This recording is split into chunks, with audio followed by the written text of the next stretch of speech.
Hi friends, please subscribe my channel. ಪಕ್ಕದಲ್ಲಿ ಕಾಣುವ ಗಂಟೆ ಸಿಂಬಲ್ ಮೇಲೆ ಕ್ಲಿಕ್ ಮಾಡಿ ಆಲ್ ಅಂತ ಸೆಲೆಕ್ಟ್ ಮಾಡಿ, ಲೈಕ್ ಮಾಡಿ, ಶೇರ್ ಮಾಡಿ, ಸಬ್ಸ್ಕ್ರೈಬ್ ಮಾಡಿ. ಸಾರಾ ಶಿಯಾ ಇಬ್ರು ಕೂಡ ಫೋನಲ್ಲಿ ಮಾತಾಡ್ತಿರ್ಬೇಕಾದ್ರೆ ಸಾರಾ ನಮ್ಮ ಪೇರೆಂಟ್ಸ್ ಎಲ್ಲಾದ್ರೂ ಹೊರಗಡೆ ಹೋದ್ರೆ ನಾವೆಷ್ಟು ಖುಷಿಯಾಗಿರ್ತಿದ್ವಿ ಗೊತ್ತಾ ಅಂತ ಹೇಳ್ತಾಳೆ. ಆಗ ಶಿಯಾ, ಈಗಲೂ ಕೂಡ ನೀನು ನನ್ನ ಜೊತೆ ಫೋನಲ್ಲಿ ಮಾತಾಡಬಹುದು, ಮಾತಾಡಬೇಡ ಅಂತ ಈಗ ನಿನಗೆ ಹೇಳಿದ್ದೆ ಅಂತ ಹೇಳ್ತಾಳೆ. ಆಗ ಸಾರಾ, ಶಿಯಾ ನೀನು ಮನೇಲಿ ಒಬ್ಳೇ ಇರ್ತೀಯ, ನಿನಗೆ ಇರೋದಕ್ಕೆ ಭಯ ಆಗಲ್ವಾ ಅಂತ ಹೇಳ್ತಾಳೆ. ಆಗ ನಮ್ಮ ಹೀರೋಯಿನ್, ಸಾರಾ ಸುಮ್ಮನೆ ಇರು, ನಾನು ಅದ್ರ ಬಗ್ಗೆ ಯೋಚನೆ ಮಾಡಿಲ್ಲ, ಆದ್ರೆ ನೀನು ಆ ವಿಷಯನ ಹೇಳಿ ನನಗೆ ಭಯ ಪಡಿಸ್ತಾ ಇದೀಯಾ ಅಂತ ಹೇಳಿ ಇಬ್ರು ಕೂಡ ಮಾತಾಡ್ತಾ ಇರ್ಬೇಕಾದ್ರೆ ಯಾರೋ ಬಾಗ್ಲು ಬಡ್ದಿದ್ ಸೌಂಡ್ ಬರುತ್ತೆ. ಬಾಗ್ಲು ಕಡೆ ತಿರುಗಿ ನೋಡಿದ್ರೆ ಯಾರೋ ಓಡಾಡ್ತಾ ಇರ್ತಾರೆ. ಅದನ್ನ ನೋಡಿ ಅವಳಿಗೆ ಸ್ವಲ್ಪ ಭಯ ಆಗುತ್ತೆ. ಸಾರಾ ಮನೆಯಿಂದ ಆಚೆ ಯಾರೋ ಇದ್ದಾರೆ ಅಂತ ಫೋನಲ್ಲಿ ಹೇಳಿ ಯಾರಿದ್ದಾರೆ ಬಾಗ್ಲ ಹತ್ರ ಅಂತ ನೋಡೋದಕ್ಕೆ ಫೋನ್ನ ಅಲ್ಲಿ ಇಟ್ಟು ಬಾಗ್ಲು ಸಂದಿಲಿ ನೋಡ್ತಾಳೆ. ಅಲ್ಲಿ ಯಾರೋ ಒಬ್ಬ ವ್ಯಕ್ತಿ ಇರೋದನ್ನ ನೋಡ್ತಾಳೆ. ಭಯದಿಂದ ಮತ್ತೆ ಸುಮ್ಮನೆ ಆಗ್ತಾಳೆ. ಸ್ವಲ್ಪ ಹೊತ್ತು ಆದ್ಮೇಲೆ ಆ ವ್ಯಕ್ತಿ ಹೋಗಿದಾರ ಅಂತ ನೋಡ್ತಾಳೆ. ಆದ್ರೆ ಆ ವ್ಯಕ್ತಿ ಹೋಗಿರಲ್ಲ. ಬಾಗ್ಲತ್ರ ನಿಂತ್ಕೊಂಡು ಶಿಯಾನ ನೋಡ್ತಾನೆ. ಮೊದ್ಲೇ ನಮ್ಮ ಹೀರೋಯಿನ್ಗೆ ಸ್ವಲ್ಪ ಭಯ ಜಾಸ್ತಿ. ಆಗ ಏನ್ ಮಾಡ್ಬೇಕು ಅಂತ ಗೊತ್ತಾಗಲ್ಲ. ಅಲ್ಲೇ ಇದ್ದ ಒಂದು ಕೋಲನ್ನ ತಗೊಂಡು ನಿಂತ್ಕೋತಾಳೆ. ಆ ಕಳ್ಳ ಬಾಗ್ಲನ್ನ ಬಡಿತಾ ಲಾಕ್ನ ಓಪನ್ ಮಾಡ್ತಾಳೆ. ಆಗವಳು ಹಿಂದೆ ಮುಂದೆ ನೋಡ್ದಳೆ ಕೈಲಿಡ್ದಿದ್ದ ಕೋಲಿಂದ ಚೆನ್ನಾಗಿ ಹೊಡಿತಾ ಇರ್ತಾಳೆ. ಆದ್ರೆ ಅದು ಕಳ್ಳ ಆಗಿರಲ್ಲ, ನಮ್ಮ ಹೀರೋ ಸಿಯು ಆಗಿರ್ತಾನೆ. ಒಳಗಡೆ ಹೇಗ್ ಬಂದೆ ನೀನು, ಇಲ್ಲಿಂದ ಹೋಗು ಅಂತ ಹೇಳಿ ಹೀರೋ ಮುಖನು ನೋಡ್ತಾಳೆ. ಅವಳು ಚೆನ್ನಾಗಿ ಹೊಡಿತಾ ಇದ್ರೆ ನಮ್ಮ ಹೀರೋ ಮಾತ್ರ, ನಾನು ಯಾಕೆ ಹೊಡಿತಿದ್ಯಾ ನಿಲ್ಸು ಅಂತ ಹೇಳ್ತಾನೆ. ಆಗ ಅವಳು ಹೀರೋ ಮುಖನ ನೋಡ್ತಾಳೆ. ಆಗ ಸಿಯು ಎಷ್ಟೊಂದು ಜೋರಾಗಿ ಹೊಡೆದೆ, ನನಗೆ ತುಂಬಾ ಏಟಾಯ್ತು ಅಂತ ಹೇಳ್ತಾನೆ. ಆಗ ಹೀರೋಯಿನ್, ನೀನ್ ಏಕೆ ಮನೆ ಒಳಗಡೆ ಬಂದೆ ಅಂತ ಕೇಳ್ತಾನೆ. ಆಗ ಹೀರೋ, ಆಂಟಿ ಹೋಗೋದಕ್ಕಿಂತ ಮೊದಲು ನನಗೆ ಎಕ್ಸ್ಟ್ರಾ ಕೀ ಕೊಟ್ಟಿದ್ರು, ನೀನ್ ಯಾಕೆ ಅಷ್ಟೊತ್ತಿಂದ ಬಾಗ್ಲು ಬಡಿದ್ರು, ಯಾಕೆ ಡೋರ್ ಓಪನ್ ಮಾಡಲಿಲ್ಲ ಅಂತ ಕೇಳ್ತಾನೆ. ಆಗಳು ನನಗೆ ಭಯ ಆಯಿತು ಅಂತ ಹೇಳ್ತಾಳೆ. ಆಗ ಹೀರೋ, ಭಯ ಪಡೋ ಅವಶ್ಯಕತೆ ಇಲ್ಲ, ಈಗ ಸ್ವಲ್ಪ ಹೊತ್ತಿನಲ್ಲಿ ನನ್ನ ಎದುರುಗಡೆನೆ ಪೊಲೀಸ್ನವರು ಕಳ್ಳನ್ನ ಇಟ್ಕೊಂಡೋದ್ರು, ಬಾ ನಿನಗೆ ತೋರಿಸ್ತೀನಿ ಅಂತ ಹೇಳಿ ಬಾಗ್ಲನ್ನ ಓಪನ್ ಮಾಡಿ, ಇಲ್ಲಿ ನೋಡು ಇಲ್ಲಿ ಗುರ್ತಾಕಿದ್ದಾರೆ ಅಂತ ಹೇಳಿ ಶಿಯಾಗೆ ಜಾಗನ ತೋರಿಸ್ತಾನೆ. ಅದು ಕಳ್ಳ ಇದ್ದ ಜಾಗ ಆಗಿರುತ್ತೆ. ಅದನ್ನ ಚಾಕ್ ಪೀಸಿಂದ ಮಾರ್ಕ್ ಮಾಡಿರ್ತಾರೆ.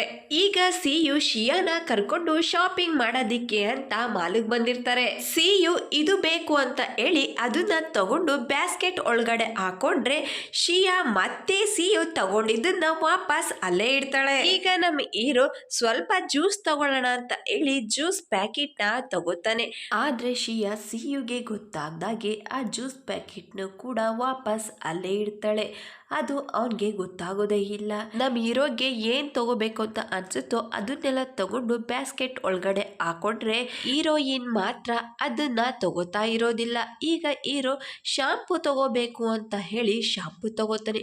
ಆಗ ಹೀರೋಯಿನ್, ಒಂದ್ ನಿಮಿಷ ಇರು, ಈ ಶಾಂಪೂನ ತಗೊಂಡಿದ್ಯಲ್ಲ ಇದು ನನಗೆ ಅಡ್ಜಸ್ಟ್ ಆಗುತ್ತಾ, ನನ್ ಕೂದಲು ಉದ್ರೋದಿಲ್ವಾ ಅಂತ ಕೇಳ್ತಾಳೆ. ಆಗ ಸಿಯು, ಯೂಸ್ ಮಾಡಿ ನೋಡು, ನನ್ಗೇನ್ ಗೊತ್ತು ಅಂತ ಹೇಳ್ತಾನೆ. ಸಿಯಾನ್ ಕೇಕೋ ಇಬ್ರು ಕೂಡ ಜೊತೆಲಿ ಇರೋದನ್ನ ನೋಡಿ ಸಿಯು, ನೀವಿಬ್ರು ಜೊತೆಲಿ ಇಲ್ಲೇನ್ ಮಾಡ್ತಿದ್ದೀರಾ ಅಂತ ಕೇಳ್ತಾನೆ. ಆಗ ಕೇಕೋ, ಇವ್ರು ನನಗೆ ಹೊಸ್ದಾಗ್ ಸಿಕ್ಕಿರೋ ಅಣ್ಣ ಅಂತ ಹೇಳ್ತಾಳೆ. ಆಗ ಜಿಯಾನ್ ಶಾಕಿಂದ ಕೇಕೋ ಮುಖಾನ ನೋಡ್ತಾನೆ. ಯಾಕಂದ್ರೆ ಜಿಯಾನ್ ಕೇಕೋನ ಲವ್ ಮಾಡ್ತಿರ್ತಾನೆ. ಕೇಕೋ ಕೂಡ ಜಿಯಾನ ಇಷ್ಟಪಡೋದಿಕ್ಕೆ ಶುರು ಮಾಡಿರ್ತಾಳೆ. ಆದ್ರೆ ಜಿಯಾನ್ನ ಆಟ ಆಡ್ಸೋದಿಕ್ಕೆ ಅಂತ ಆ ರೀತಿ ಸುಳ್ಳು ಹೇಳಿರ್ತಾಳೆ. ಆಗ ಜಿಯಾನ್, ನಿನ್ಗೆ ಏನ್ ಹೇಳ್ಬೇಕು ಅನ್ಸುತ್ತೋ ಅದನ್ನ ಹೇಳ್ಕೊ, ನನ್ಗೇನು ಆಗ್ಬೇಕಾಗಿಲ್ಲ ಅಂತ ಹೇಳ್ತಾನೆ. ಅವರಿಬ್ರು ಮಾತನ್ನ ಕೇಳಿಸ್ಕೊಂಡು ಸಿಯು ಮತ್ತೆ ಶಿಯಾ ಇಬ್ರು ಕೂಡ ನಗ್ತಾ ಇರ್ತಾರೆ. ಈಗ ಕೇಕೋ ಸಿಯು ಕೈಲಿದ್ದ ಬ್ಯಾಸ್ಕೆಟ್ ನೋಡಿ, ನೀವಿಬ್ರು ಜೊತೆಲಿ ಯಾಕೆ ಬಂದಿದ್ದೀರಾ ಅಂತ ಕೇಳ್ತಾಳೆ. ಆಗ ಸಿಯು ಶಿಯಾ ಮುಖನ ನೋಡ್ತಾ, ಯಾಕೆ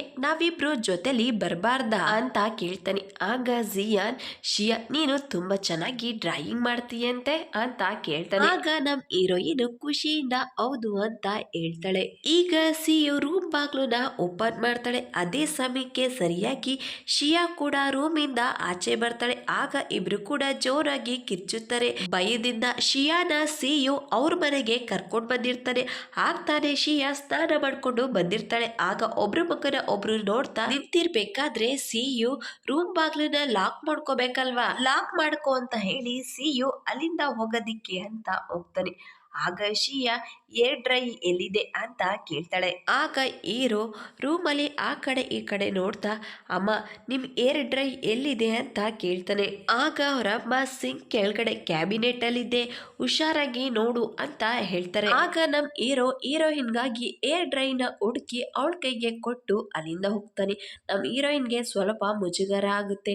ಹೀರೋ ಹೋದ ತಕ್ಷಣ ಬಾಗ್ಲನ್ನ ಹಾಕೋತಾಳೆ. ನಮ್ ಹೀರೋಗೆ ಶಿಯಾನ ನೋಡಿ ಆಗ್ಲೇ ಹಾರ್ಟ್ ಬೀಟ್ ಜೋರಾಗಿ ಬಡ್ಕೊಳ್ಳೋದಿಕ್ಕೆ ಶುರುವಾಗಿರುತ್ತೆ. ಇನ್ನೊಂದ್ ಕಡೆ ಶಿಯಾ ಏರ್ ಡ್ರೈನ ಇಟ್ಕೊಂಡು ಇದನ್ನ ಹೇಗ್ ಆನ್ ಮಾಡೋದು ಅಂತ ಟೆನ್ಷನ್ ಮಾಡ್ಕೊಂಡಿರ್ತಾಳೆ. ಈಗ ಸ್ಕೂಲು ಶುರುವಾಗಿರುತ್ತೆ. ಸಿಯು ಶಿಯಾ ಫಾನ್ ಎಲ್ಲರೂ ಕೂಡ ಕ್ಲಾಸಿಗೆ ಬಂದಿರ್ತಾರೆ. ಆಗ ಸಾರಾ, ಶಿಯಾ ನೀನು ಸಿಯು ಮನೇಲಿದ್ದ, ನೀನ್ ನನಗೆ ಹೇಳಲೇ ಇಲ್ವಲ್ಲ, ಹೌದು ನಿನ್ ಕ್ರಶ್ ಜೊತೆ ಒಂದೇ ಮನೇಲಿ ಇದ್ದಲ್ಲ, ನಿನ್ಗೆ ಹೇಗನ್ನಿಸ್ತು ಅಂತ ಹೇಳಿ ಸಿಯುನ ನೋಡ್ತಾ ಶಿಯಾಗೆ ಕೇಳ್ತಾಳೆ.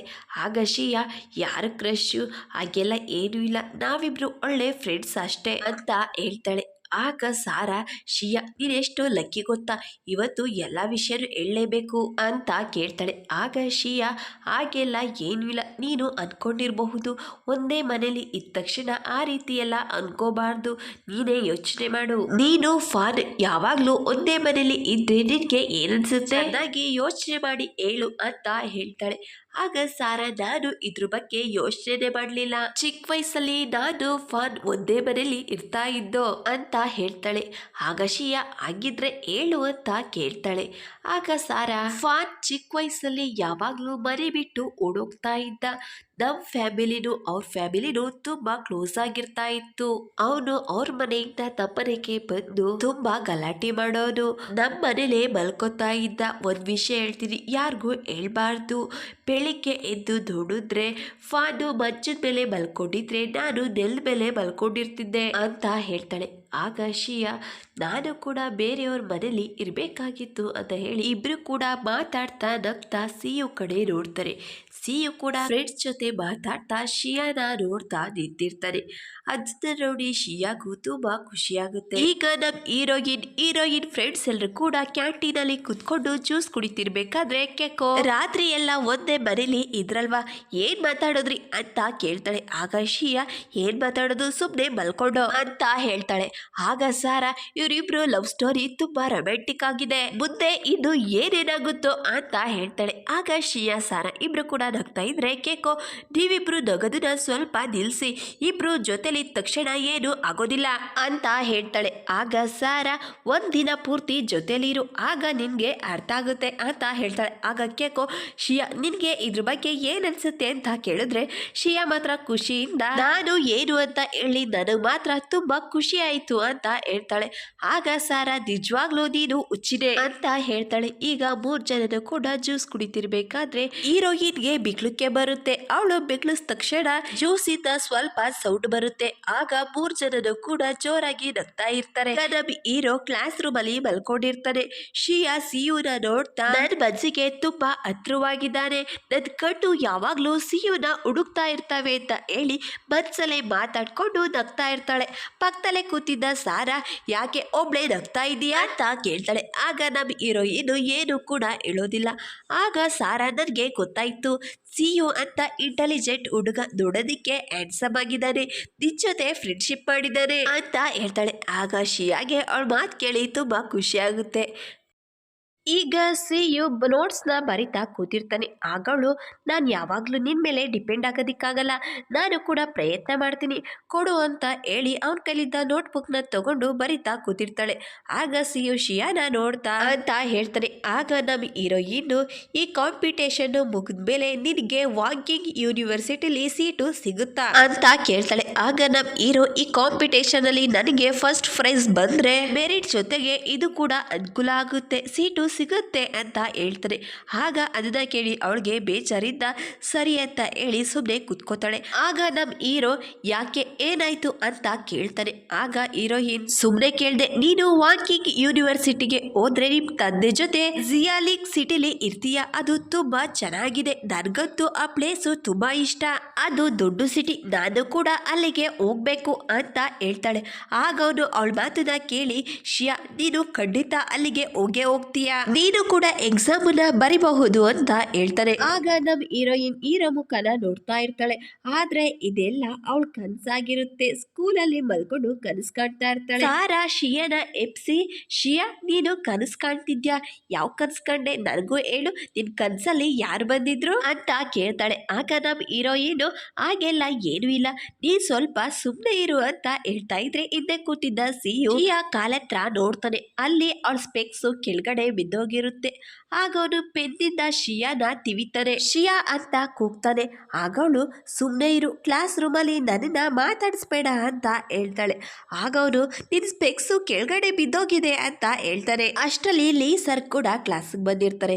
ಆಗ ಶಿಯಾ ಕೆಳಗಡೆ ಬಿದ್ದಿದ್ದ ಸ್ಪೆಕ್ಸ್ನ ತಗೊಂಡು ಇಟ್ಕೋತಾಳೆ. ಪಕ್ಕದಲ್ಲೇ ಕೂತಿದ್ದ ಸಾರಾ, ಶಿಯಾ ಈಗ್ಲಾದ್ರೂ ನಿಜ ಹೇಳು, ಏನ್ ಕನಸ್ಕಂಡೆ ಅಂತ ಕೇಳ್ತಾಳೆ. ಆಗ ನಮ್ಮ ಹೀರೋಯಿನು ಏನೂ ಇಲ್ಲ ಸುಮ್ಮನೆ ಇರು ಅಂತ ಹೇಳ್ತಾಳೆ. ಆದರೆ ಸಾರಾ ಪ್ಲೀಸ್ ಏನ್ ಕನಸ್ಕಂಡೆ ಹೇಳು ಅಂತ ಹೇಳಿ ಬಲವಂತ ಮಾಡ್ತಾ ಇರ್ತಾಳೆ. ಆದರೆ ನಮ್ಮ ಹೀರೋಯಿನು ನಿನಗೆ ಸುಮ್ಮನೆ ಕೂತ್ಕೊಳ್ಳೋದಿಕ್ಕಾಗಲ್ವಾ, ನಾನು ಹೇಳೋದಿಲ್ಲ ಅಂತ ಹೇಳ್ತಾಳೆ. ಆಗ ಸಾರಾ ನಿಜ ಹೇಳೋದಿಲ್ವಾ ಅಂತ ಕೇಳ್ತಾಳೆ. ಆಗ ಶಿಯಾ ನಾನು ಖಂಡಿತ ಹೇಳೋದಿಲ್ಲ ಅಂತ ಹೇಳ್ತಾಳೆ. ಆಗ ಸಾರಾ ನೀನ್ ಯಾಕೆ ಎಲ್ಲ ವಿಷಯನೂ ಮುಚ್ಚಿಡ್ತೀಯ, ಸರಿಯಾಗಿ ಕೇಳಿಸ್ಕೊ, ಹೈಸ್ಕೂಲ್ ಮುಗಿಯೋವರೆಗೂ ಅಷ್ಟೇ, ನೀವಿಬ್ರು ಗ್ರಾಜ್ಯುಯೇಷನ್ಗೆ ಅಂತ ಹೋದ್ರೆ ಇಬ್ರು ಕೂಡ ದೂರ ಆಗ್ತೀರಾ, ನಾನು ಹೇಳೋದು ನಿನಗೆ ಅರ್ಥ ಆಗ್ತಿದ್ಯಾ ಅಂತ ಹೇಳ್ತಾಳೆ. ಆಗ ಅವಳ ಮಾತು ಕೇಳಿ ಅವಳಿಗೂ ಕೂಡ ಬೇಜಾರಾಗುತ್ತೆ.